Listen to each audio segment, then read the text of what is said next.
Salut Jean, est-ce que tu connais le point commun entre tous ces génériques ? Alors pas du tout, Nils. Derrière tous ces génériques, il y a un homme, l'Australien Patrick Clair.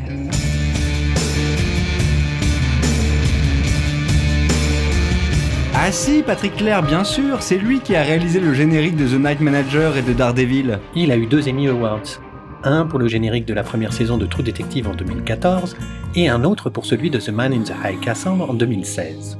On reconnaît immédiatement un style, une personnalité, un rapport entre image et son, un rythme, une lenteur. Yes, dans les génériques de True Detective, il y a toute une mise en scène sur les rushs du tournage diffusés au ralenti, ce qui crée une impression surréelle, flottante, onirique. Restons un moment sur True Detective et sur le lien entre les génériques et l'intrigue. True Detective, c'est un nouveau genre de policier à la télévision, un genre qui fait du paysage un personnage. Et ce que dévoile le générique, c'est cette relation entre les personnages et un lieu. Les 2 personnages sont émotionnellement connectés à la Louisiane qu'ils traversent de long en large. C'est d'ailleurs très lugubre. Le générique montre des fragmentations d'images, des doubles expositions sinistres et les génériques des saisons 2 et 3 reprennent la même idée, sauf qu'on passe au rouge californien en saison 2, puis à l'impressionnante nature des monts Ozarks en saison 3. Les 3 génériques reposent sur le contraste entre paysages déserts, dénudés abîmés, et des portraits en double exposition.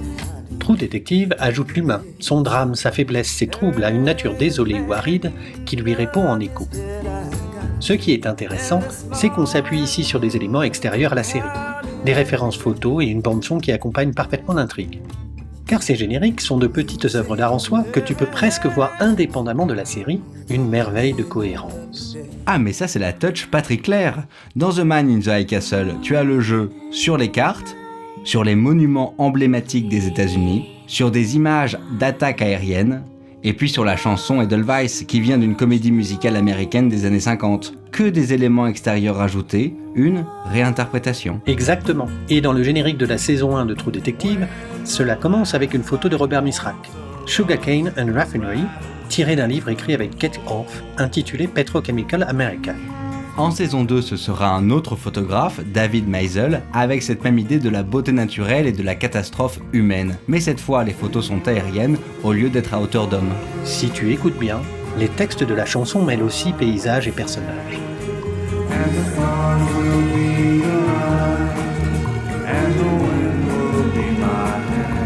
Pareil pour Leonard Cohen et son titre Nevermind, ou la version de Cassandra Wilson de Death Letter, un blues du début du XXe siècle.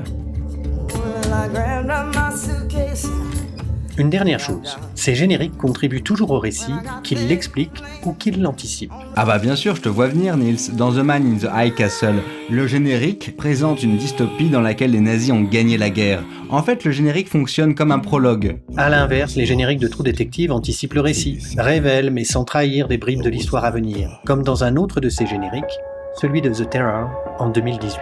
Eh bien, c'est sur ces images glaçantes que se conclut notre premier reboot spécial générique. Quand même assez glauque cet épisode. C'est le cas de le dire. On se retrouve dans 15 jours pour un épisode sur un autre générique de série, plus léger cette fois-ci.